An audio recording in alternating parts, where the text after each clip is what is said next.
करेंगे, क्योंकि तुम लोग तो गजनी हो, तो यहाँ से रिवाइज कर लेते हैं हम। एकदम क्विक सा रिवीजन करेंगे हमने। हाँ वो उनका हो जाएगा, आई हैव ऑलरेडी स्पोकन। एक टॉपिक रह गया ना हमारा, स्टोइशियोमेट्री के 3 केसेस। केस 1 प्योरिटी वगैरह रह गया है, ठीक है। 1-2.5-3 घंटे का लेक्चर लगेगा, बट नॉट नाउ, क्योंकि फिर और 3-4 बच्चे आएंगे, फिर मैं उनको अलग से पढ़ाऊँगी, तो देयर इज़ नो नीड। कुछ 1-1.5 हफ्ता रुको। वैसे भी अदर टॉपिक्स आर इंडिपेंडेंट जो पढ़ा रही हूँ, तो तुम्हें उसके लिए कोई चिंता नहीं करनी है। चलो, सो टॉपिक स्टार्ट किया था हमने मोल इज़ जस्ट अ नंबर, और फिर calculation of number of moles में हमने फॉर्मूला शुरू किए थे। बोलो पहला फॉर्मूला क्या था? Given weight upon molar mass, या number of moles is equals to particles upon Avogadro's number. मेरा रिवीजन नहीं चल रहा है, तुम्हारा भी चल रहा है साथ में, ठीक है, तुम भी बोलोगे। नेक्स्ट क्या था? n is equals to P V by R T. Next क्या था? n is equals to volume at N T P upon perfect upon 22.4। Next क्या था? यस फिर मैंने तुम्हें एक टर्म बताया था मोलार मास।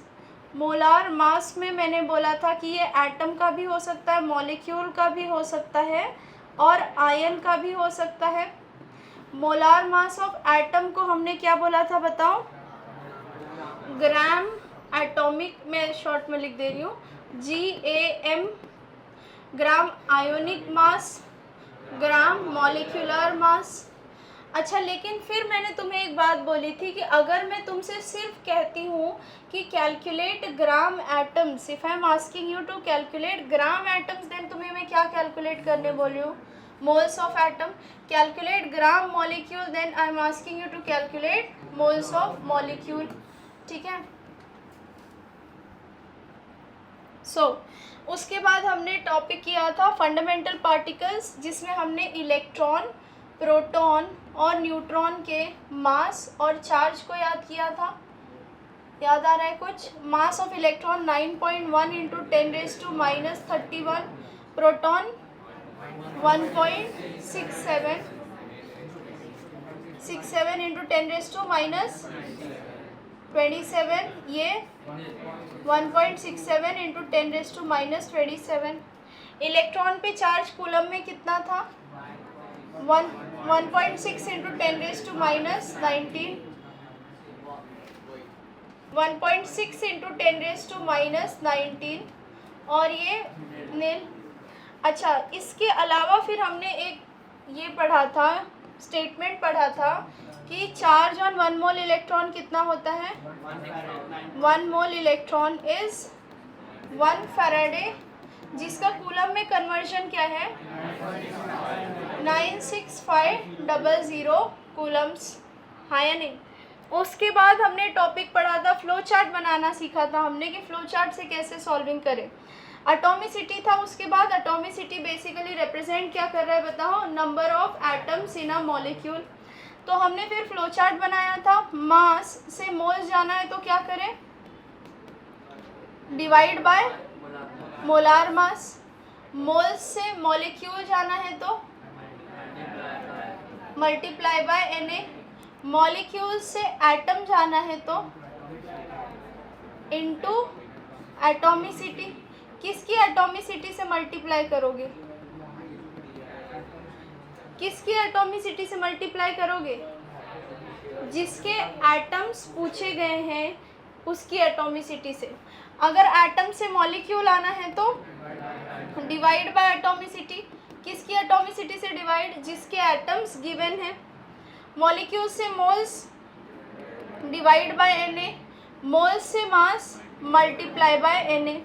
इधर ही हमने एक और चीज़ सीखा था। अच्छा, multiply by molar mass.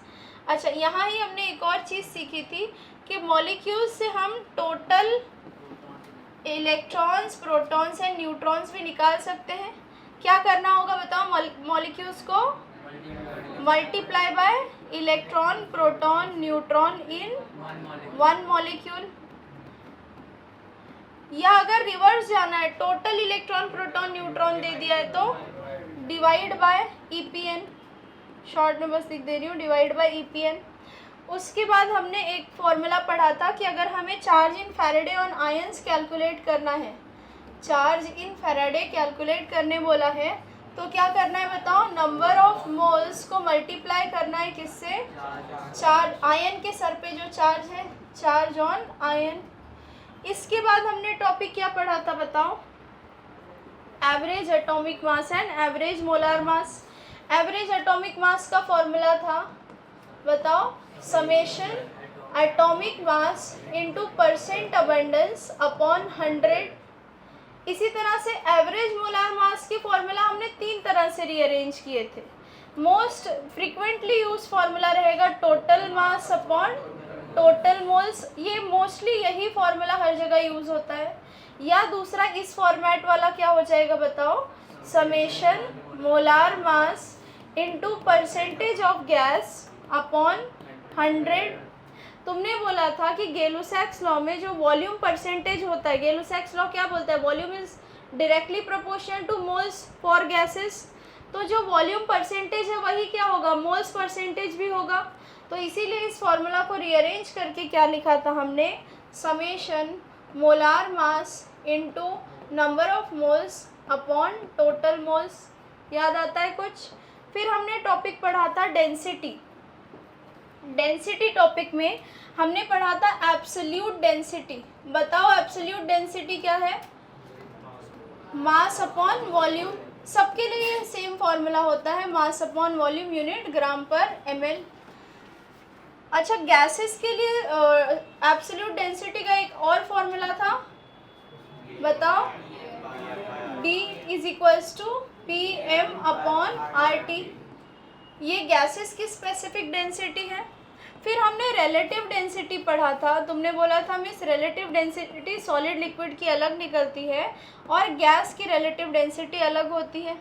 Solid liquid की स्पेसिफिक डेंसिटी को क्या कहा जाता है बताओ, स्पेसिफिक ग्रेविटी। और हमने कहा था कि जो स्पेसिफिक ग्रेविटी है वो क्या होती है, एब्सोल्यूट डेंसिटी ही होती है, बस यूनिट नहीं होगा। क्योंकि रिलेटिव वर्ड, कॉमन सेंस की बात है कि रिलेटिव वर्ड कहीं लग गया तो it will be a ratio, unit cancel ही होना है। तो स्पेसिफिक ग्रेविटी फॉर्मूला अगर हम देखें तो याद करो, फॉर्मूला क्या था, density of given gas, sorry given solid और लिक्विड अपॉन किसके रिस्पेक्ट में करते हैं, water. Exactly, density of water at 4 degrees. Perfect. यहाँ बताओ कैसे निकालते, गैस की डेंसिटी किसके रिस्पेक्ट में कैलकुलेट की जाती है, हाइड्रोजन गैस के, और उसे बोला क्या जाता है बताओ, वेपर डेंसिटी। फॉर्मूला क्या था, मोलार मास बाय 2, या अगर किसी के रिस्पेक्ट में बोला है तो क्या था, vapour density is equals to molar mass of gas upon जिसके रिस्पेक्ट में बोला है। चल रहे हो साथ में? इसके बाद हमने क्या पढ़ा था, परसेंटेज कंपोजिशन पढ़ा था। परसेंटेज कंपोजिशन या परसेंटेज ऑफ एलिमेंट का फॉर्मूला क्या होता है बताओ, number of atom into atomic weight upon molar mass of compound into 100, ये फॉर्मूला था। अच्छा, नंबर ऑफ एटम्स, इस पार्ट पे एक चीज़ मैंने ध्यान रखने बोली थी कि अगर हमें क्वेश्चन में m मिनिमम कैलकुलेट करने बोला है तो by default number of atoms कितने हो जाएंगे, 1।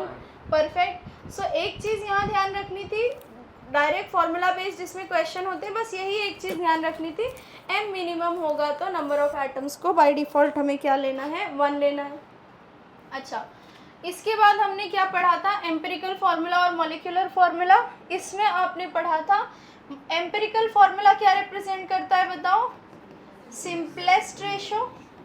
On the other hand molecular formula represent करता है exact number of atoms.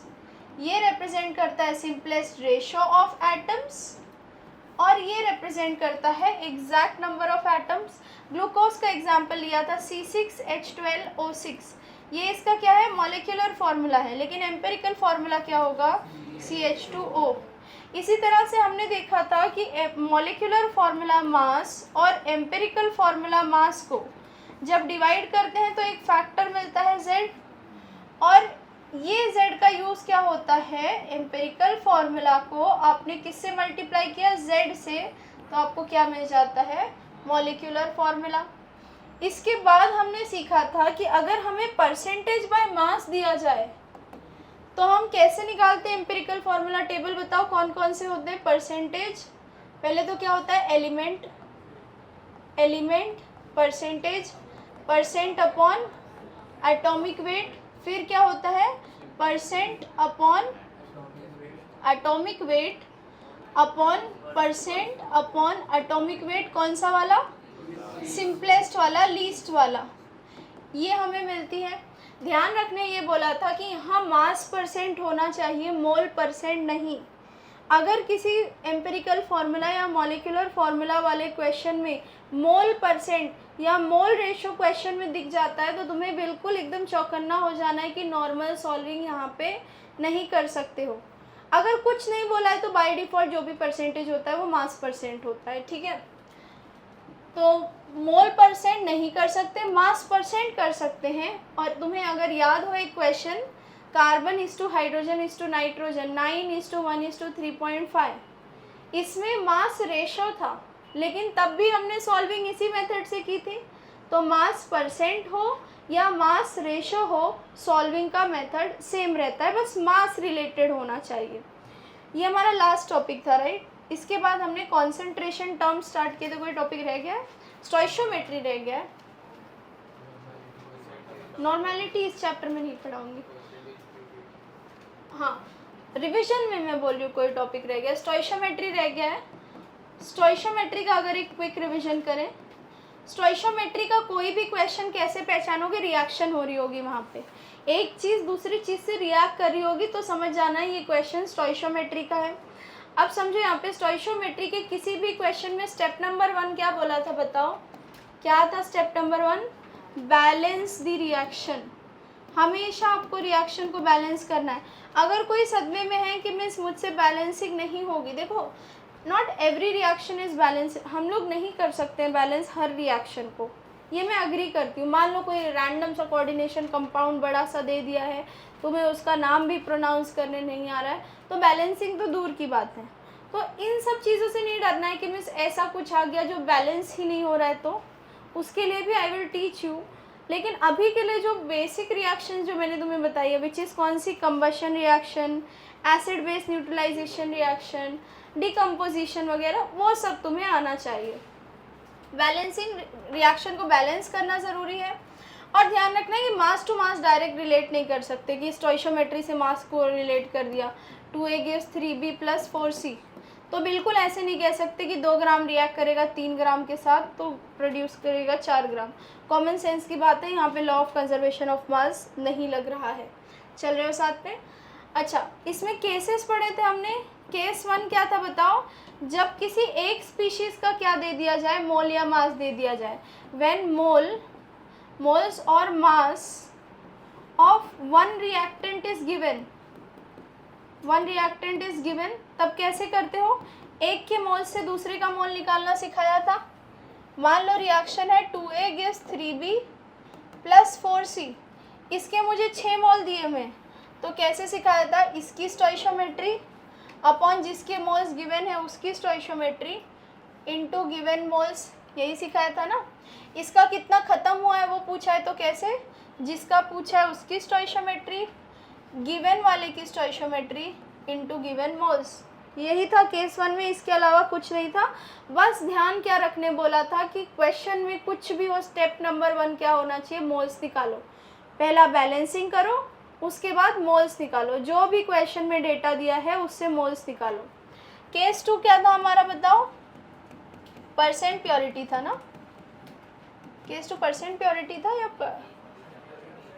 Case 2 क्या था, परसेंट प्योरिटी था। ये देखो गिर के सो रहा है, चल रहे हो, जागे हो, चाय कॉफी। परसेंट प्योरिटी कैसे निकालते हैं बताओ, तुम बताओ, तुम ही बता दो।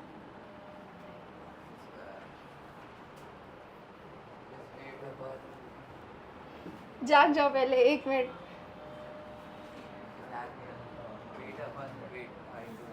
Weight upon weight into 100, wow wow, ये थोड़ा एडवांस के ऊपर नहीं हो गया क्या?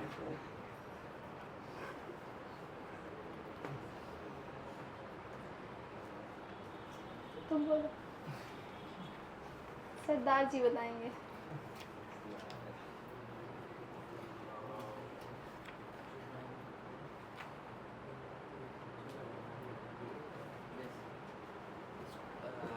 एलिमेंट का weight upon total wait.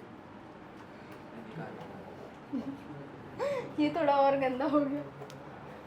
Element का weight upon total weight into 100, are you not saying percentage composition? कौन बोल रहा है? Oh very good. Weight actual, जो एक्चुअल में कंपाउंड में वेट है, अपॉन वेट गिवन जो कि सैंपल का वेट है इनटू 100। अगर तुम्हें याद है तो मैंने तुम्हें बोला था, एग्जांपल लिया था 200 ग्राम NaOH है, 80% प्योर है, तो उसमें एक्चुअल में कितना NaOH था बताओ? कितना था? 160 ग्राम था ना। तो एक्चुअल में उसमें ये तो हमारा क्या हो गया, वेट गिवन हो गया, लेकिन एक्चुअल वेट क्या है? 200 इंटू 80/100 ना। सो ये जो वेट है ये क्या है? वेट एक्चुअल और ऑब्जर्व। तो weight actual upon weight given into 100 करेंगे तो हमारा परसेंट प्योरिटी मिलता है। सिखाया कैसे था क्वेश्चन में? परसेंट प्योरिटी कैसे अप्लाई करते हो? 2A gives 3B + 4C। मान लो बोला है कि इसके 6 मोल्स हैं, लेकिन बोला है A जो है वो 80% प्योर है, तो मैंने बोला था प्योरिटी को हटा दो, नॉर्मल जैसे सॉल्व करते हो वैसे करना। कैसे करोगे? 3/2 इंटू 6, ये क्या हो जाएगा? 4/2 इंटू 6, विच इज़ कितना आ रहा है बताओ? 12, और ये कितना? 9 इंटू 80/100 लास्ट वाले स्टेप में कर देना। चल रहे हो साथ में? ऐसे ही तो बताया था ना। केस 3 क्या था? परसेंटेज यील्ड था, जो कि ऑलमोस्ट सेम ही था ना। परसेंटेज यील्ड क्या फॉर्मूला क्या था बताओ?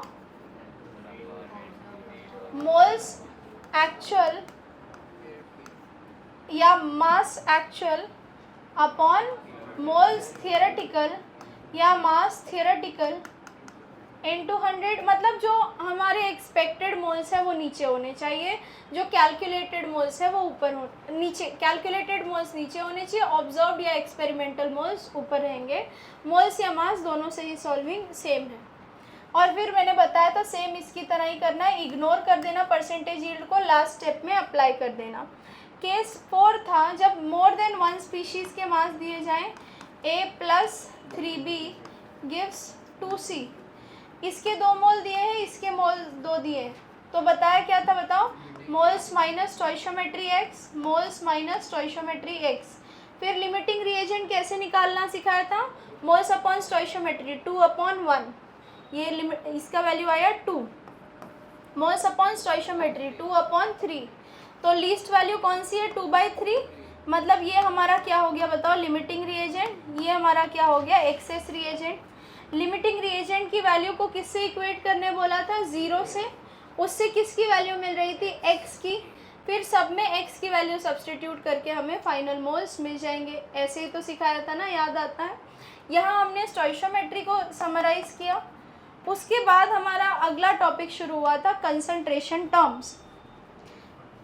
कॉन्सेंट्रेशन टर्म में मैंने पहली लाइन बोली थी, this is applicable to true solutions.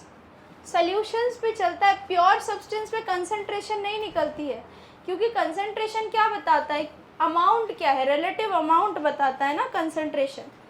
तो it is applicable to true solutions. और ट्रू सॉल्यूशंस कौन होते बताओ? Solutions are homogeneous mixtures in which the components are not distinguishable. आप आंखों से उसको नहीं डिस्टिंग्विश कर सकते हो। सो कॉन्सेंट्रेशन टर्म्स हमने फिर पढ़ा थे, mass related concentration terms and moles related concentration terms. सबसे पहले कौन से शुरू किए थे? सॉरी, वॉल्यूम रिलेटेड और मास रिलेटेड था ना। कौन से शुरू किए थे पहले? वॉल्यूम वाले में पढ़ा होगा पहले, परसेंटेज वॉल्यूम बाय वॉल्यूम। क्या था बताओ? पहला वाला पार्ट रिप्रेजेंट करता है सल्यूट, ये वाला सॉल्यूशन। फॉर्मूला बताओ क्या हो जाएगा? Volume of solute in ml upon in ml into 100। Weight by volume क्या हो जाएगा? Wait of salute in grams upon volume of solution in ml into 100। Next कौन सा कंसंट्रेशन टर्म था बताओ? स्ट्रेंथ। हमने बोला था स्ट्रेंथ दो टाइप का है। अगर सिर्फ स्ट्रेंथ है तो क्या होगा बताओ? 10 into percent weight by volume. और अगर परसेंटेज स्ट्रेंथ है तो percentage strength is nothing but percentage weight by volume. Strength का यूनिट क्या होता है? ग्राम पर लीटर। इसी से ये फॉर्मूला आया था, हमने डिराइव भी किया था ये वहाँ पे। नेक्स्ट फॉर्मूला क्या था बताओ? मोलैरिटी, जिसका यूनिट क्या होता है बताओ? मोलार, जिसे हम बोलते क्या है? मोल पर लीटर। मोल पर लीटर को रीड कैसे किया जाता है? मोलार। मोलैरिटी का फॉर्मूला क्या होता है? Number of moles of solute upon volume of solution in litre. Number of moles of salute की जगह अगर मास ऑफ सल्यूट दिया है तो कैसे करोगे? मास of solute upon molar mass of salute into volume of solution. अगर ml में दिया है तो ऊपर इंटू 1000। इसी तरह से मोलैरिटी का एक और फॉर्मूला बना था लेजेंड्स। क्या था? Percent weight by volume into 10 upon molar mass of salute. Percent weight by volume into 10 क्या होता है? स्ट्रेंथ। तो strength upon molar mass of salute. Molarity के बाद क्या किया था हमने? इतने किए थे। लास्ट क्वेश्चन क्या था? How many moles? How many moles? many ml of 0.5 molar HCl. Okay. Awasthi है किसी के पास?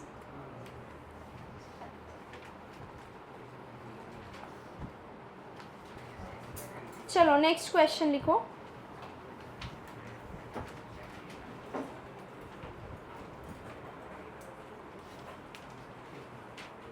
लास्ट क्वेश्चन ये था क्या? How many ml of 0.5 molar HCl solution. चलो फिर हम अगला टॉपिक शुरू करते हैं, इतना काफ़ी है क्वेश्चंस। मास रिलेटेड कंसंट्रेशन टर्म्स। मास रिलेटेड कंसंट्रेशन टर्म्स कौन कौन से थे मास रिलेटेड में? पहला कौन सा है? Percent weight by wait. ये तो तुम खुद ही बता सकते हो ना फॉर्मूला। बोलो क्या आ जाएगा? Wait of salute in grams upon weight of solution in grams. Percentage है तो इंटू 100। लिख दो इसे बॉक्स में इस फॉर्मूला को।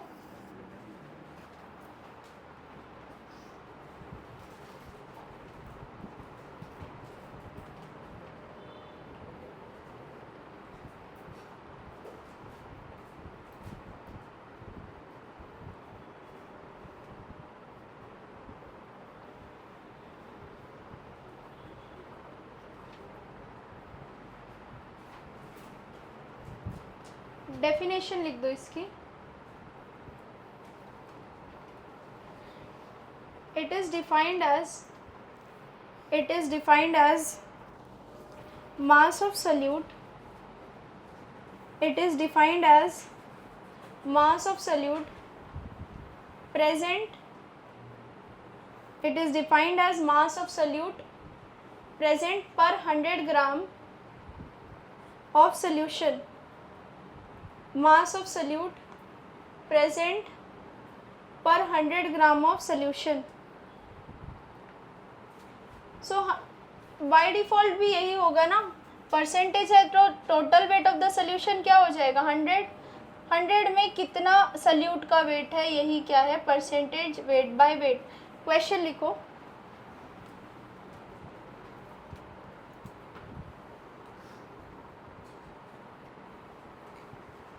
An aqueous solution contains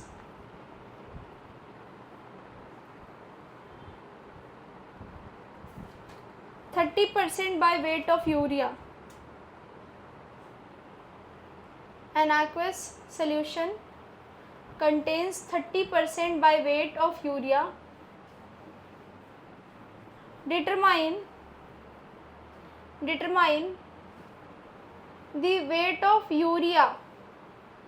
Determine the weight of urea present in 150 gram of solution. Determine the weight of urea present in 150 gram of solution.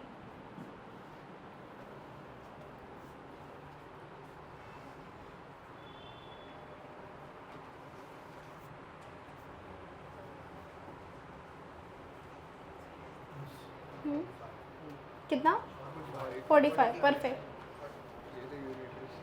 Unitary का ही सवाल था. Next question. इस पे परसेंटेज वेट बाय वॉल्यूम इनका hardly सच independent question आता है. मतलब ये क्वेश्चन का बस एक फ्रैक्शन होते हैं. हाँ, सो जस्ट इंट्रोडक्शन है ये सब. ये सारे कंसंट्रेशन टर्म पे जेई में डायरेक्ट सवाल नहीं बनते हैं. It will be just a small part. 45 grams आ गया है सबका आंसर. हाँ या नहीं? चलो, कोई है जिसका 45 ग्राम्स आंसर नहीं आया है? Any difficulty? अच्छा, कोई है जो पहली बार लेक्चर अटेंड कर रहा है मेरा? न्यू स्टूडेंट बिल्कुल कोई नहीं है? चलो अगला क्वेश्चन लिखो. 36 gram of glucose is dissolved in 164 gram of water. Calculate the percent weight by wait. Percent weight by wait को परसेंट बाय वेट भी बोला जाता है. 36 gram of glucose is dissolved in 164 gram of water. Determine the percent by weight. Determine the percent by weight.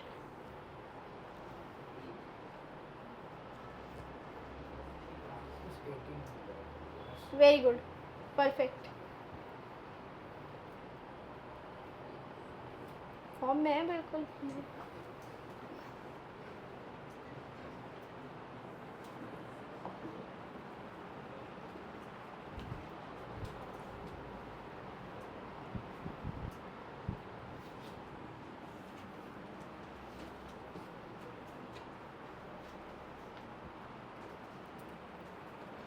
आ गया होगा सबका 18%.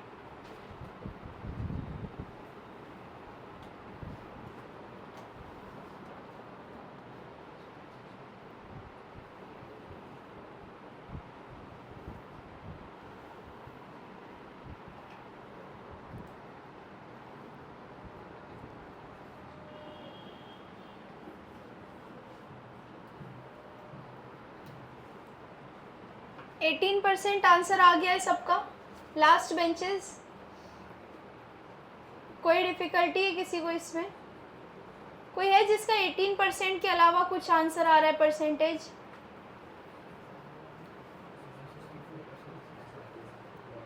ध्यान दो यहाँ पे. वेट ऑफ सल्यूट दिया हुआ है कितना? 36 ग्राम दिया है ना. एंड वेट ऑफ वाटर दिया हुआ है कितना? 164. तो परसेंटेज में तुम्हें wait of solute upon total wait कितना हो जाएगा? 200 इंटू 100 ना. ये 2 0 गए. 36 अपॉन 2 कितना? 18%. अगर कोई यहाँ पे 164 डायरेक्ट रख दे रहा है तो परसेंटेज अलग आ रहा होगा. वेट ऑफ सल्यूशन रखना है आपको, वेट ऑफ सॉल्वेंट नहीं रखना है. ठीक है. लास्ट बेंचेस, तुम लोग सदमे में क्यों लग रहे हो? क्या हो गया है? ऐसे ट्रॉमेटाइज डरे हुए से लग रहे हो. बिल्कुल नहीं, मार के भाग रही हूँ मैं. ठीक है.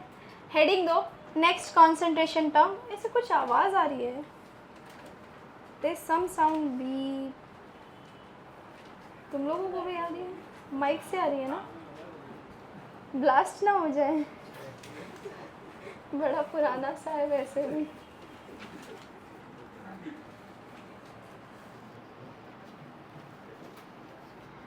चलो, हेडिंग है हमारा next concentration term mole fraction. Symbol होता है इसका काय. ठीक है, ची नहीं है, काय। लाइट कौन, ये लाइट बंद करो, लिखो डेफिनेशन लिखो।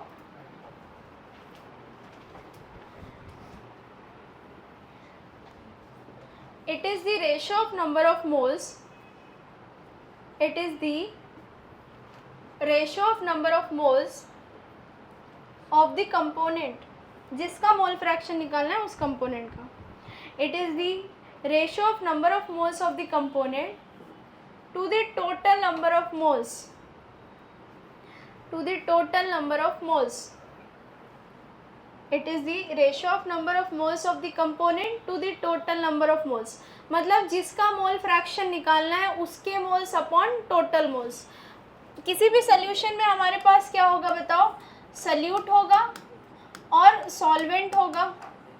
तो अगर मुझे निकालना है मोल फ्रैक्शन ऑफ सल्यूट तो कैसे निकालूंगी, moles of solute upon moles of solution, which is moles of solute plus moles of solvent, n total कह सकते हैं, n solute upon n total. Mole fraction of solvent कैसे निकाला जाएगा बताओ, mole fraction of solvent 1 minus mole fraction of solute, क्योंकि total mole fraction, total fraction कितना आता है 1 आता है, तो अगर सल्यूट का मिल गया है तो 1 माइनस कर दो तो किसका आ जाएगा बताओ, सॉल्वेंट का, क्योंकि 1 से ज़्यादा तो नहीं जाएगा ना फ्रैक्शन। तो ये दो चीज़ें ध्यान रखनी है तुम्हें।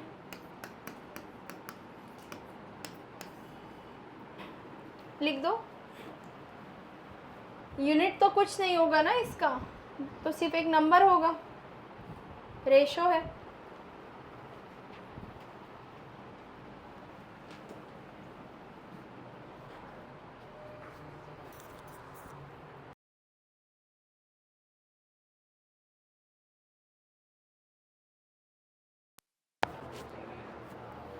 $56 grams, क्वेश्चन है question, 56 grams of nitrogen is mixed with 48 grams of oxygen. 56 grams of nitrogen is mixed with 48 grams of oxygen. Determine the mole fraction of nitrogen. Determine the mole fraction of nitrogen.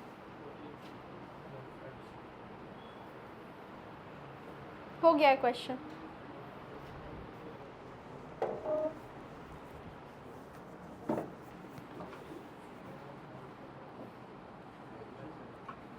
Four by seven, perfect, 4/7।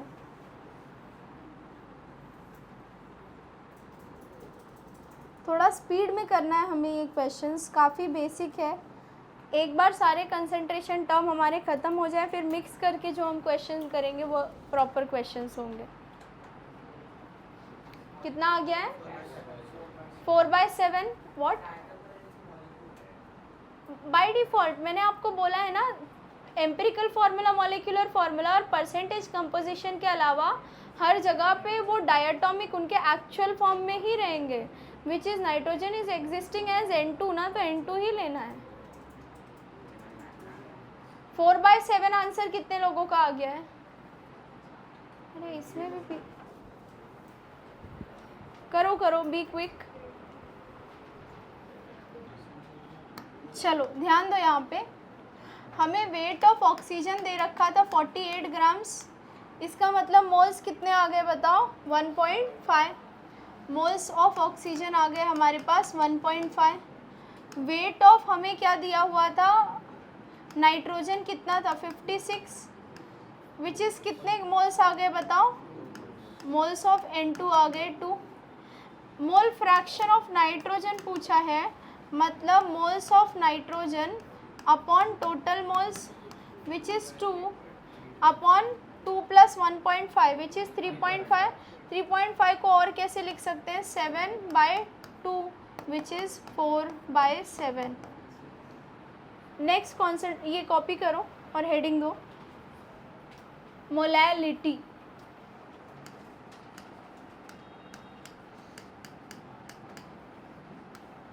Symbol small m, molality symbol small m।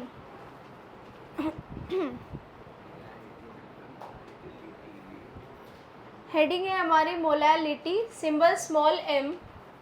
Definition होता है molality का, लिखो definition लिखो इसका। It is the number of moles of salute, number of moles of solute present per KG, present per KG of solvent. ध्यान देना है, per KG of solvent इकलौता कंसंट्रेशन टर्म जिसमें नीचे तुम्हें सॉल्वेंट के रिस्पेक्ट में दिख रहा है।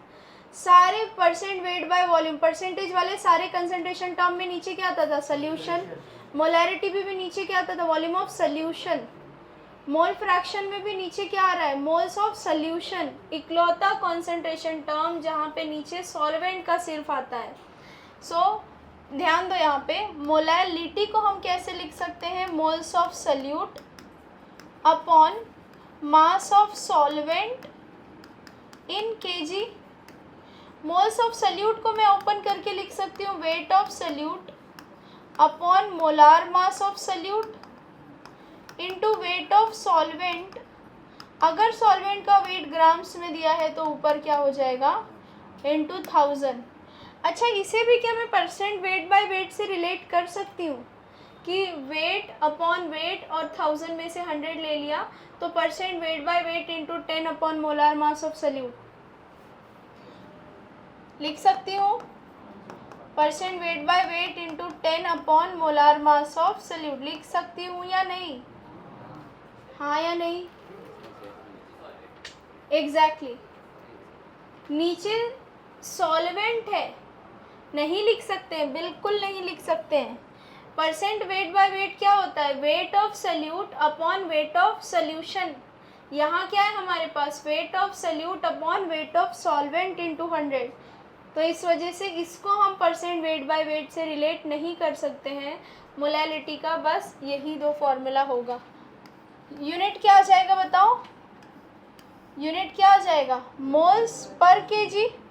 यूनिट हो जाएगा इसका मोल्स पर केजी, जिसे लिखा जाता है कैसे, मोल पर केजी को मोलाल कहा जाता है। रीड कैसे किया जाता है, molal.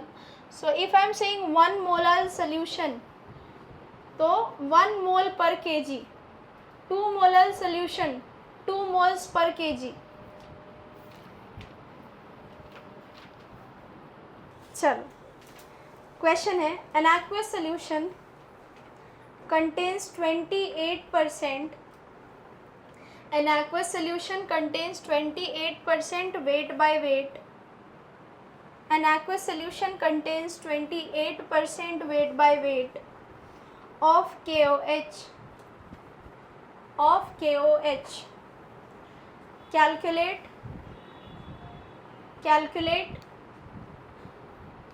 mole fraction of KOH, calculate mole fraction of KOH and molality of this solution। हो गया question, calculate mole fraction of KOH and molality of this solution. शुरू हो जाओ। जिन बच्चों को समझ में नहीं आ रहा है या लग रहा है कि डेटा इनसफिशिएंट है कि मिस कैसे निकालें, मैंने तुम्हें एक बात बोली थी लास्ट लेक्चर में भी कि जब भी कंसंट्रेशन टर्म दिया हुआ है और तुम्हें डेटा इनसफिशिएंट लगे तो जो भी दिया है उसका मीनिंग लिखा करो। इस क्वेश्चन में तुम्हें दिया है 28% wait by weight of KOH। इसका मीनिंग लिखोगे तो तुम्हें क्या मिलेगा, 28 grams of KOH in what बताओ, इन 100 grams of solution. 100 grams of solution मतलब वाटर, एक्वस है ना, तो सॉल्वेंट क्या होगा, वाटर। तो वाटर की कितने मास हो गया बताओ, 100 माइनस 28 कितना, 72 ग्राम्स ऑफ वाटर। तो क्या तुम्हें मास ऑफ KOH पता है, तुम्हें मास ऑफ वाटर भी पता है, मतलब मोल्स ऑफ KOH और मोल्स ऑफ वाटर दोनों पता चल गया है। तो क्या मोल फ्रैक्शन आसानी से निकल जाएगा या नहीं। तो हमेशा ध्यान रखना, अगर कहीं पे यू फील कि डेटा इज़ इनसफिशिएंट तो जो भी कंसंट्रेशन टर्म है उसका मीनिंग लिखना, ठीक है। करो, बाकी लोग भी करो जिनका 1/9 नहीं आया है या 7 मोलैलिटी नहीं आई है। मोलैलिटी 7 कितने लोगों की आ गई? परफेक्ट, हाँ 6.947। चलो ध्यान दो, यहाँ पे रख दो, पेन रख दो, इतना टाइम काफ़ी है इस क्वेश्चन के लिए। 28% वेट बाय वेट KOH, और वो भी बोला है एक्वेस सोल्यूशन है हमारे पास। सोल्यूशन का नेचर एक्वेस सुनते साथ सॉल्वेंट क्या हो गया? पानी। सो इसका मीनिंग लिख के तुम्हें मिल गया 28 ग्राम है हमारे पास KOH, 72 ग्राम है हमारे पास वाटर। इससे मोल्स ऑफ KOH कितने आ गए बताओ? मोलार मास ऑफ KOH कितना है?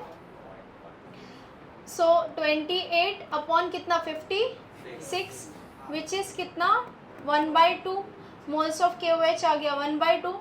मोल्स ऑफ वाटर भी इसी तरह से आपने निकाला होगा, 72 अपॉन 18, कितने मोल्स आ गए? 4 मोल्स आ गए। अब आपके पास वाटर के मोल्स है, KOH के मोल्स है, फिर तो सब खत्म ही हो जाना है यहाँ पे। मोल fraction of KOH is equals two moles of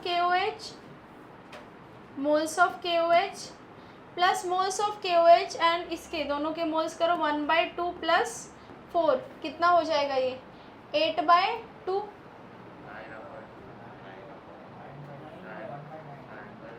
nine by two ना, हाँ 8 + 1 9/2 विच इज़ 2, और ये इंटू 9 और ऊपर 2, 1/9। चल रहे हो साथ में?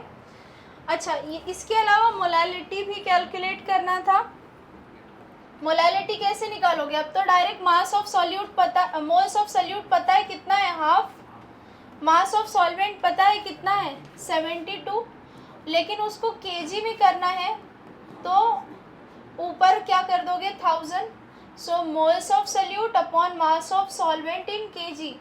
इसको सॉल्व कर दो, कितना आ जा रहा है ये बताओ? 1000 अपॉन 144 कितना? 6.94। 6.94 तुम्हारा आंसर है मोलैलिटी का। लिख दो जिन लोगों ने नहीं किया था।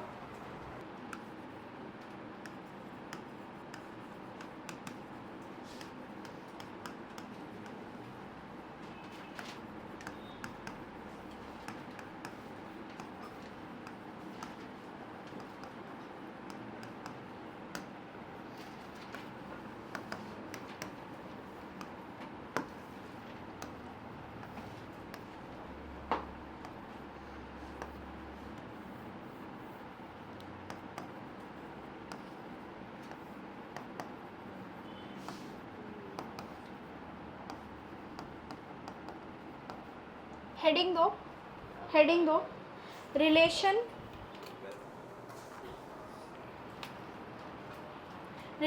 Between molality and molarity. Relation between molality and molarity. यहाँ डेंसिटी का रोल क्यों आया है बताओ? डेंसिटी का रोल क्यों आया? वॉल्यूम को कन्वर्ट करने के लिए ना। सो क्वेश्चन लिखो। अच्छा, वैसे एक और फॉर्मूला होता है, इतना यूज़ नहीं होता है उस फॉर्मूला का, बट हाँ अगर डायरेक्ट पता है तो कई बार क्वेश्चन आसान हो जाता है। मोलैलिटी का मोल फ्रैक्शन से भी एक रिलेशन होता है, याद कर लोगे तो अच्छा है। लास्ट टॉपिक 12th का लास्ट चैप्टर जो होगा उसमें हेल्प होगा। Mole fraction of solute upon mole fraction of solvent into 1000 upon molar mass of solvent.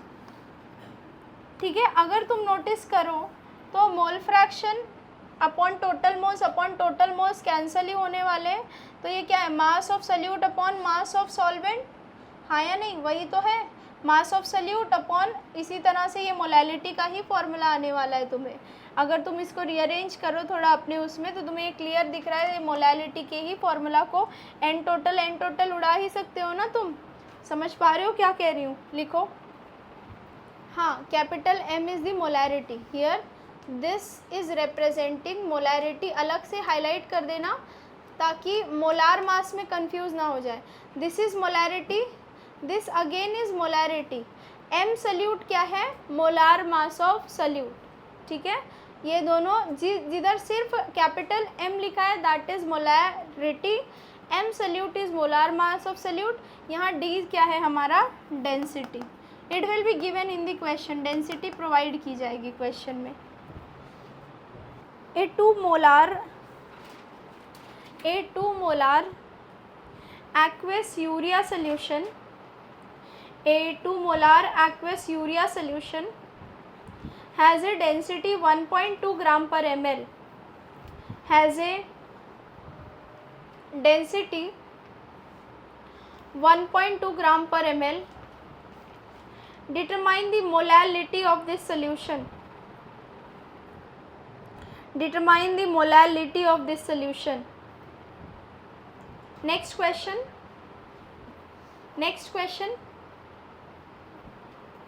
A 3 molar aqueous solution of NaOH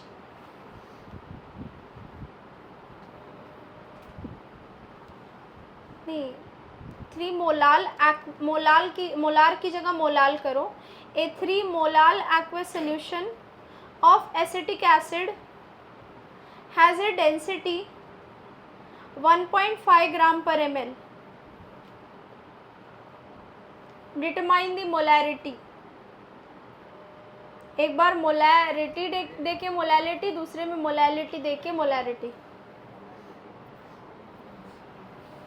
determine the molarity. हाँ, डेंसिटी 1.5. सेकेंड वाले में density 1.5, पहले वाले में 1.2. शुरू हो जाओ. क्या आंसर आ रहा है? 1.7. ओके, पहले वाले में 1.75 आ रहा है.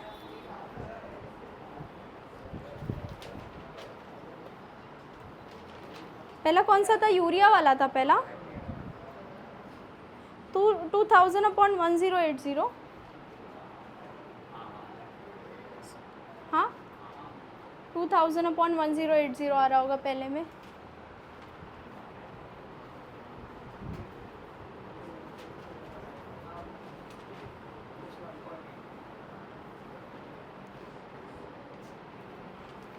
One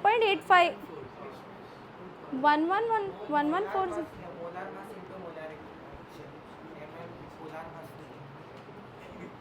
molarity into molar mass of, तो इससे तुम्हारा 1.75 आ रहा है. 1.85 आना चाहिए ना इंटू.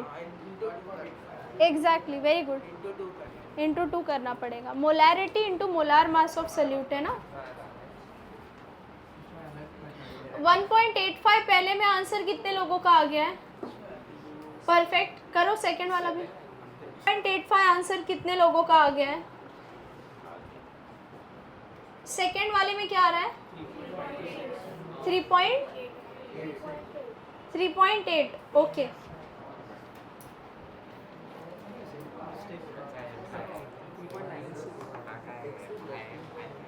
चलो ध्यान दो यहाँ पे. यहाँ सारे यहाँ ध्यान दो. सेकंड वाला काफ़ी लोगों का नहीं आया. सेकंड वाला सॉल्व कर रही हूँ मैं, पहला वाला आप करो. क्या था सेकंड क्वेश्चन बताओ? 3 molar aqueous solution of acetic acid, इसकी हमें मोलैरिटी निकालनी थी. मोलैरिटी हमारा क्वेश्चन है. पेन रखो और ध्यान दो. यहाँ पे सबकी पेन नीचे होनी चाहिए.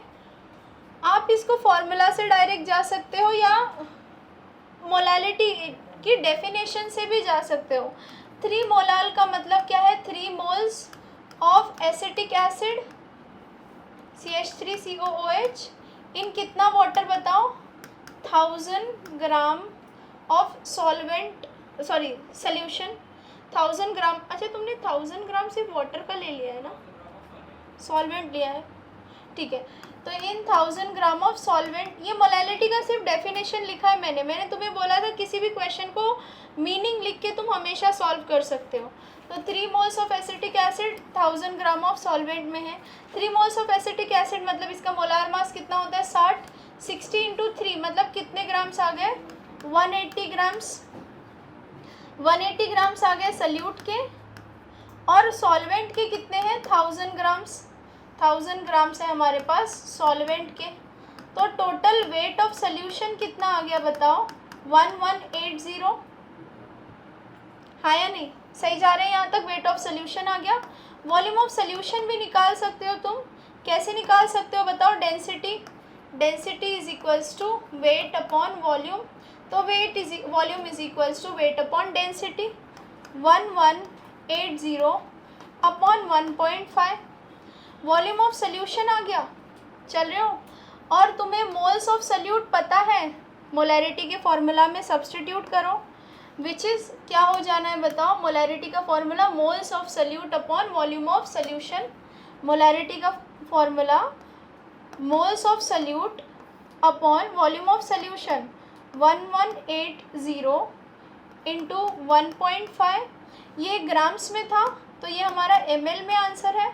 तो आपको वॉल्यूम लीटर में कन्वर्ट करने के लिए क्या करना है इंटू 1000, ये आपका एक मेथड है। दूसरा मेथड है कि आप डायरेक्ट फार्मूला से चले जाओ, डायरेक्ट फार्मूला में तुम ये सब्सटीट्यूट कर दो मोलैलिटी, फार्मूला में डायरेक्ट डेंसिटी सब्सटीट्यूट करो, ये इसको सॉल्व करो, और दूसरा हम फार्मूला में डायरेक्ट सब्सटीट्यूट करें, 3 is equals to 1000 into molarity unknown है अपॉन 1000 इंटू डेंसिटी कितनी है 1.5 माइनस मोलैरिटी अननोन है, मोलार मास ऑफ सोल्यूट कितना 60।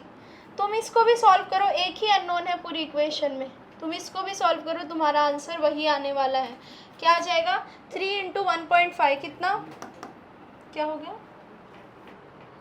9/2, 4.5, 4.5 इंटू 1000, 4.5 इंटू 1000 कितना हो जाएगा 4500 अपॉन 1180। सॉल्व करो, इसका आंसर क्या आता है 3.8। यहाँ पे भी वही आएगा, m के टर्म्स में बनाओ, इधर पे मल्टीप्लाई करो m के टर्म्स में, एक तरफ लेके चले जाओ, ठीक है।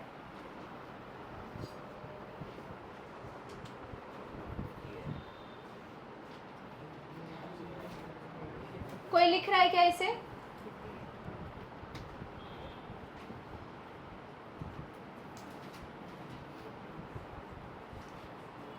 कितने लोगों के आंसर दोनों आ गए थे खुद से, ठीक है, good, very good.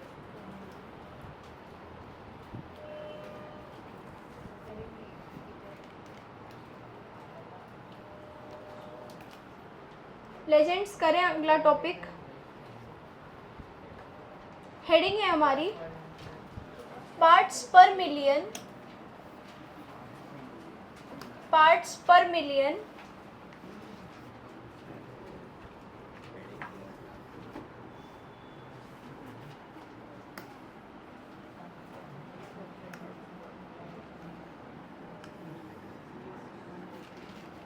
Parts per million and parts per billion, ppm and ppb, ये हमने पढ़ा था ना, उसमें बताया था मास रिलेटेड कंसंट्रेशन टर्म में ये टॉपिक करवाया, मेरे ख्याल से लिखवाया था इसको। बस मैंने आपको जब वेट बाय वेट और परसेंटेज का टॉपिक पढ़ाया था तो एक स्टेटमेंट बोला था कि जिस बच्चे को परसेंटेज वाली चीज़ समझ गई है उसको parts per million, parts per billion भी समझ जाएगा। अगर मैं डेफिनेशन बोलती हूँ, डेफिनेशन नहीं, बिल्कुल कंपैरिजन से ही जाते हैं, समझो यहाँ पार्ट्स पर मिलियन पहले हम कर रहे हैं ppm,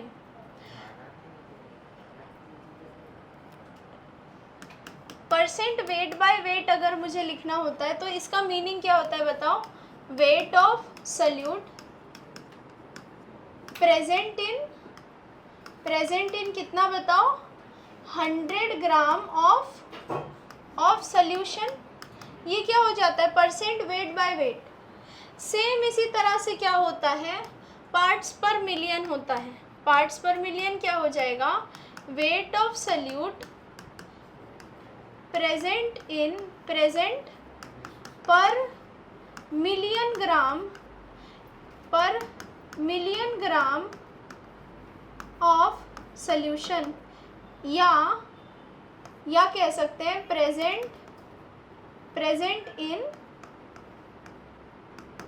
in 10⁻⁶ grams of solution. चल रहे हो साथ में? कंपेयर करो तो यहाँ पे बस इन 100 ग्राम है और यहाँ पे सिर्फ क्या है बताओ, इन 1 मिलियन ग्राम। इधर तक साथ में चल रहे हो? परसेंट वेट बाय वेट का फॉर्मूला तुम्हें खुद से लिखने आता है, बताओ कैसे लिखते हो? लेजेंड्स बताओ कैसे लिखते हो percent weight by wait? Wait of solute upon weight of solution into 100। तो पार्ट्स पर मिलियन का फॉर्मूला क्या हो जाएगा? Wait of solute upon weight of solution into 10⁻⁶। हाँ या नहीं? क्योंकि 10⁻⁶ जब वेट ऑफ सॉल्यूशन होगा तभी ये और ये कैंसिल होगा। डेफिनेशन क्या है? पार्ट्स पर मिलियन की डेफिनेशन क्या है? It is the weight of solute, it is the parts per million is nothing but weight of solute. कब? जब weight of solution is 10⁻⁶ gram, और तुम रखोगे 10⁻⁶ ग्राम तभी तो ये और ये कैंसिल होंगे और पार्ट्स पर मिलियन किसके बराबर आएगा बताओ? वेट ऑफ सल्यूट के बराबर। तो अच्छा एक बात बताओ, इसका नीड क्या है? अगर तुम देखो 1 मिलियन ग्राम्स में कितना सल्यूट प्रेजेंट है, ये बताता है हमें ये वाला कंसंट्रेशन टर्म। तो सुनो इसका यूज़ क्या होता है? यस एग्जैक्टली, वाटर में जो मैग्नीशियम कार्बोनेट, कैल्शियम कार्बोनेट, ये जो सॉल्ट्स होते हैं, मैग्नीशियम और कैल्शियम के जो सॉल्ट्स होते हैं, इनसे वाटर हार्ड हो जाता है। आपने ये पढ़ा होगा ना, हार्डनेस ऑफ वाटर के लिए इसका यूज़ होता है basically. Hardness of water is basically due to calcium and magnesium के क्या बताओ? कार्बोनेट्स। सो या इनके कह सकते हैं, इनके सॉल्ट्स रफ अगर उसमें कहें। अच्छा मैं वाटर हार्डनेस की एक शॉर्ट नोट्स भेजूंगी थियरी टाइप का, वो आपको थोड़ा रीड करना है, ठीक है? सो जब एक एडवांस के सॉल्विंग लेक्चर्स होंगे उसमें हम उसको थोड़ा और डिटेल में करेंगे। कैल्शियम और मैग्नीशियम के सॉल्ट्स होंगे तो हम कहते हैं कि वो वाटर क्या है? हार्ड वाटर है। अब ये जो सॉल्ट्स होते हैं, कैल्शियम कार्बोनेट जो होता है, ये बहुत ज़्यादा हाई क्वांटिटी में नहीं होता है कि 36 ग्राम है इन 100 ग्राम। नो, 36 ग्राम इन 100 ग्राम होता है, जैसे हमने पिछले क्वेश्चंस में किया है। 36 ग्राम है, 1000 ग्राम सॉल्वेंट दे दिया है, तब तो बहुत सिग्निफिकेंट है। लेकिन कुछ ये माइक्रोग्राम्स में रहता है पर केजी, कुछ माइक्रोग्राम्स में रहता है, या कुछ बहुत कम अमाउंट होता है इनका। तो अगर इनका अमाउंट कम है तो क्या जो मोल्स ऑफ सल्यूट है वो एक नेग्लिजिबल नंबर आने वाला है पर केजी के? हाँ या नहीं? अगर तुम नॉर्मल कंसंट्रेशन टर्म लगाने की कोशिश करो, मोलैलिटी कि moles of solute upon weight of solvent in KG, ये मोल्स ऑफ सल्यूट क्या है? नेग्लिजिबल रहेगा इस केजी के रिस्पेक्ट में, क्योंकि ये 10⁻⁻⁴, 10⁻⁻⁵ ग्राम्स आएगा। तो तुम इसको तो इस तरह से, जो मोलैलिटी तुम्हारे आने वाली है वो 10⁻⁴, 10⁻⁵, तो ये सिग्निफिकेंट नंबर है ही नहीं। तुम्हारे कैलकुलेशंस में ये नंबर क्या बन जाएगा? नेग्लिजिबल हो जाता है। तो इस वजह से हम ऐसा कंसंट्रेशन टर्म, मान लो 1 केजी में है, 1 केजी में उसका कितना है? 1 या 10⁻⁴ ग्राम्स है। 1 केजी में 10⁻⁴ ग्राम है, मेरे लिए ये मतलब नेग्लिजिबल नंबर है। लेकिन वही अगर मैं क्या कर दूँ, 1000 केजी कर दूँ, तो अब उसमें जो 10⁻⁴ की बजाय अब क्या हो जाएगा बताओ? 10⁻⁻1 0.1 ग्राम्स हो जाएगा ना। तो अब कुछ सिग्निफिकेंट नंबर दिख रहा है, कैलकुलेट हो सकता है, वो कंसंट्रेशन रिप्रेजेंट की जा सकती है। तो सिंपल वर्ड्स में पार्ट्स पर मिलियन और पार्ट्स पर बिलियन ये कंसंट्रेशन टर्म्स कब यूज़ किए जाते हैं? जब सल्यूट का अमाउंट क्या हो? नेग्लिजिबल हो। सल्यूट की कंसंट्रेशन बहुत कम हो, ऐसे ही केसेस में इसका यूज़ होता है।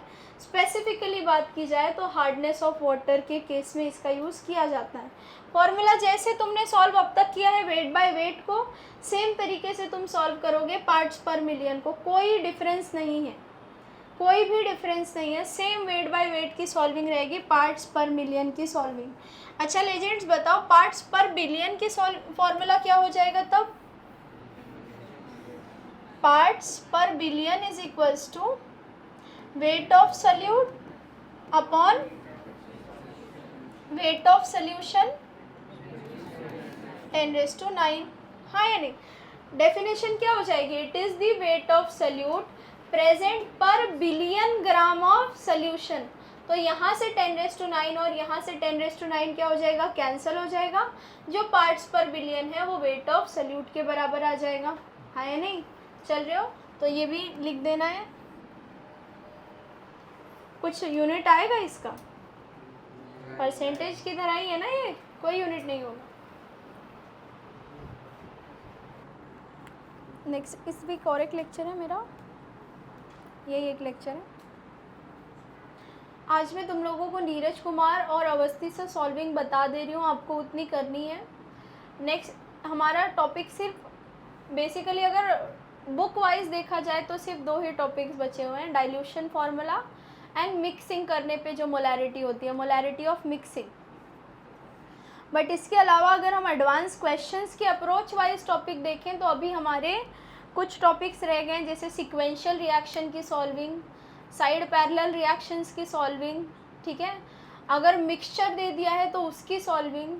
तो next class will be mostly ये सॉल्विंग बेस्ड, मतलब अप्रोच कैसे रखनी है अगर क्वेश्चन में ट्विस्ट किया जाए, कुछ मिक्सचर ला दिया जाए, पैरेलल रिएक्शन दे दी जाए, तो उसके लिए आपको जो पिछला है वो बहुत अच्छे से पता होना चाहिए। तो मेक श्योर कि नेक्स्ट लेक्चर में आपको जो मैं सॉल्विंग देती हूँ वो करके रखो और रिवीजन करके आओ, पूरी नोट्स का रिवीजन, क्योंकि रैंडम क्वेश्चंस रहेंगे, ठीक है। आज की तरह नहीं होना चाहिए कि मैं आपको वेपर डेंसिटी पूछूँ और आधी क्लास वेपर डेंसिटी में बेहोश हो जाए, ठीक है। करें इस पे क्वेश्चन, पार्ट्स पर मिलियन पे। हार्डनेस ऑफ वाटर ही है, हाँ, मतलब वो डिपेंड करेगा वाटर बॉडी पे। जैसे अभी रिवर, जैसे गंगा रिवर, अभी उसकी पार्ट्स पर मिलियन में हो जाएगा, क्योंकि उसमें बहुत ज़्यादा हार्डनेस होगी, बहुत ज़्यादा इम्प्योरिटीज़ होंगी। लेकिन नॉर्मल कोई क्लीन वाटर है तो उसमें बहुत ही कम होगा, तो बिलियन वाला यूज़ करना होगा। लिखो क्वेश्चन, लिखो। Hardness of water is 200 ppm of calcium carbonate. Hardness of water is 200 ppm of calcium carbonate. Determine the moles of calcium carbonate. Determine the moles of calcium carbonate in 5 million grams of hard water. In 5 million grams of hard water. Also calculate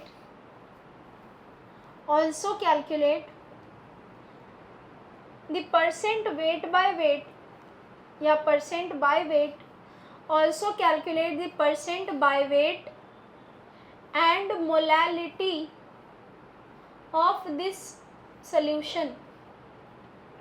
Also calculate this solution या this sample कर सकते हो, hard water sample. Also calculate the percent by weight and molality of this hard water sample. शुरू हो जाओ। जैसे आपने percent by weight को सॉल्व किया है वैसे ही आप पार्ट्स पर मिलियन को सॉल्व करोगे। बस फॉर्मूला में 100 की जगह 10⁶ है। बाकी नाम को देख के बिल्कुल घबराना नहीं है कि क्या चीज़ आ गई है, पार्ट्स पर मिलियन डिफ़िकल्ट होगा, है सच कुछ नहीं है। पहले पार्ट का आंसर क्या आ रहा है? 10। कितने लोगों का पहले में 10 मोल्स आ गया है? परफेक्ट, कंटिन्यू करो। 0.02%, वेरी गुड, 0.02%।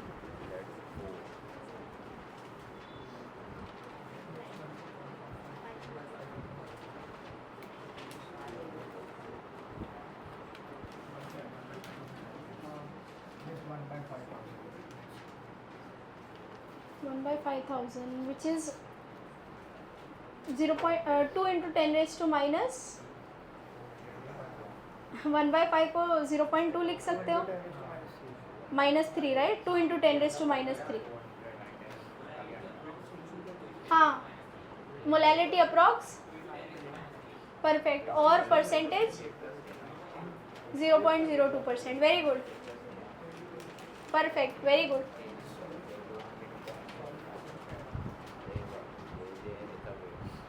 कितने लोगों की मोलैलिटी 2 into 10 raised to -3 आ गई है? परफेक्ट. जिन बच्चों को नहीं समझ में आ रहा है क्वेश्चन को स्टार्ट कैसे करना है, मैंने आपको बोला था जब स्टार्ट कैसे करना है नहीं समझ में आया तो मीनिंग लिखा करो. 200 ppm ऑफ कैल्शियम कार्बोनेट का मतलब क्या होगा? 200 grams of calcium carbonate in 10 raised to 6 grams of क्या बताओ? सोल्यूशन आया ना, इन 10 raised to 6 gram of hard water. तो बस आपको कर लेना है, 200 ग्राम होता है 10 raised to 6 में, तो 5 into 10 raised to 6 में कितना होगा? हाँ, सो हमें दिया हुआ है 200 ppm ऑफ CaCO3. तुमने इसका मीनिंग लिख दिया पहले. क्या मीनिंग समझा तुम्हें इससे? कि 200 ग्राम्स ऑफ क्या है हमारे पास? CaCO3 इन कितने में बताओ? 10 raised to 6 gram of solution या हार्ड वाटर कह सकते हो, ऑफ हार्ड वाटर, जिसे 1 मिलियन ग्राम भी कह सकते हैं ना. सो 1 मिलियन, ये 200 ग्राम्स ऑफ कैल्शियम कार्बोनेट मतलब कितने मोल्स ऑफ कैल्शियम कार्बोनेट बताओ? 2 मोल. तो 1 मिलियन ग्राम में 1 million gram of hard water में कितने मोल होते हैं बताओ? 2 मोल CaCO3 है. सो 5 मिलियन ग्राम में कितना होगा? ये पहला क्वेश्चन है ना हमारा. 5 मिलियन ग्राम्स में कितना होगा? 1 में 2 होता है तो 5 में कितना हो जाएगा? 10 मोल हो जाएंगे CaCO3 के. ये पहला पार्ट का आंसर है कि 5 मिलियन ग्राम्स में कितने मोल CaCO3 होगा. फिर बोल रहा है कि 200 ppm ऑफ CaCO3, इसका निकालना है परसेंट वेट बाय वेट, इसका निकालना है molality. Percent weight by wait क्या होता है? Weight of salute, wait of salute which is 200 upon weight of solution कितना है बताओ? 10 raised to 6 इंटू 100. याद आ रहा है ना? जो कैंसिल हो रहा है उसे कैंसिल करो, ये गया ये गया, यहाँ कितना बचेगा? 2. सो 2 अपॉन 100 विच इज़ 0.02%. चल रहे हो साथ में लेजेंड्स? हार्ड वाटर ना, हार्ड वाटर, उसको हार्ड वाटर बोल क्यों रहे हैं? क्योंकि वो अलोंग विद दैट सॉल्ट है, तभी तो जाके वो हार्ड वाटर बना है. Hard water is a solution क्योंकि it is water plus those calcium and magnesium salts. तो hard water is a solution. Legends, molality कैसे निकालते हो बताओ? Number of moles of solute. 200 ppm of CaCO3 मतलब कितने मोल CaCO3 बताओ? 2 मोल. मोलैलिटी का फॉर्मूला क्या होता है? Number of moles of solute upon weight of solvent, weight of solvent in kg. Legends, mole कितने हैं बताओ? 2. Weight of solvent, weight of solvent कितना है? 10 raised to 6 ना. If you notice here 10 raised to 6. ये हमारे किस यूनिट में है? ग्राम्स में. किलोग्राम्स में कन्वर्ट करने के लिए इधर क्या करोगे? 10 raised to 3. If you notice मैंने weight of solution, weight of hard water को ही वेट ऑफ सॉल्वेंट बोल दिया है. क्यों? क्यों ऐसा किया है बताओ? क्योंकि वेट ऑफ सोल्यूट तो नेग्लिजिबल है ना. 1 मिलियन के रिस्पेक्ट में 200 ग्राम क्या है? तुम्हारे पास 1 मिलियन रुपीज़ है, 200 मांगे तो दे ही दोगे ना, उतना तुम्हें फ़र्क नहीं पड़ेगा. तो 1 मिलियन के रिस्पेक्ट में विच इज़ सोल्यूशन के मास के रिस्पेक्ट में सोल्यूट का नेग्लिजिबल है, तो जो सॉल्वेंट है वही क्या हो जाएगा? Solution, vice versa. तो इसलिए कायदे से यहाँ होना चाहिए था वेट ऑफ सॉल्वेंट, लेकिन मैंने क्या कर दिया है? वेट ऑफ सोल्यूशन ही वहाँ सब्सटीट्यूट किया क्योंकि मास ऑफ सोल्यूट क्या है बताओ? नेग्लिजिबल. कोई बच्चा इस चीज़ में सदमे में है कि मैंने ये क्यों किया है? किसी को इस पर डिफ़िकल्टी नहीं होनी चाहिए. समझा ये क्यों किया मैंने? तो कब बोलोगी? वेट ऑफ सॉल्यूशन कितना है? 10⁶। ये है weight of solution. Wait of solvent हमें चाहिए, वेट ऑफ सल्यूट कितना है? 200। तो वेट ऑफ सॉल्वेंट क्या हो जाएगा? 10⁶ माइनस 200। 1 मिलियन में से 200 माइनस करो तो रफली तुम्हारे पास 1 मिलियन ही रहेगा ना।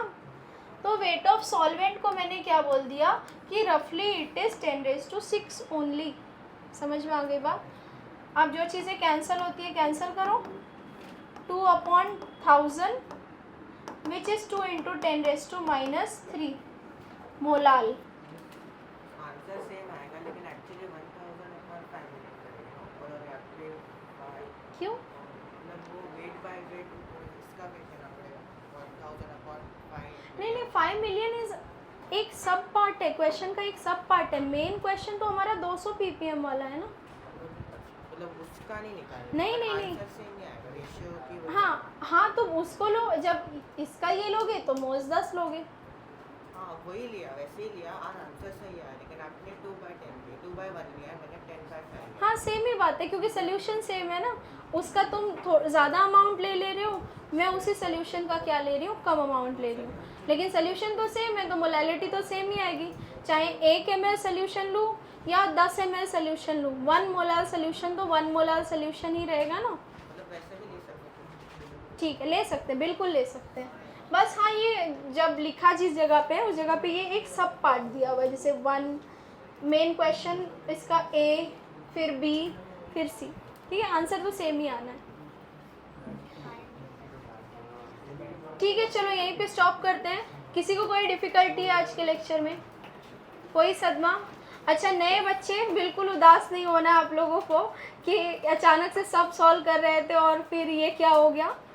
तुम लोगों को नहीं कराया गया ये, इससे थोड़ा सा गैप लग रहा है। इससे पहले इनका पूरा एक लेक्चर हुआ है कंसंट्रेशन टर्म का। ठीक है, तो अगर कुछ चीज़ें बाउंसर गई है उसके लिए सदमे में नहीं जाना है, चीज़ें कवर हो जाएंगी। ठीक है, चलो मिलते हैं अगले लेक्चर में। क्वेश्चंस में नहीं, हम इसको भेज दूँगी, सॉल्व करो, नेक्स्ट लेक्चर में रिवाइज़ करके आओ।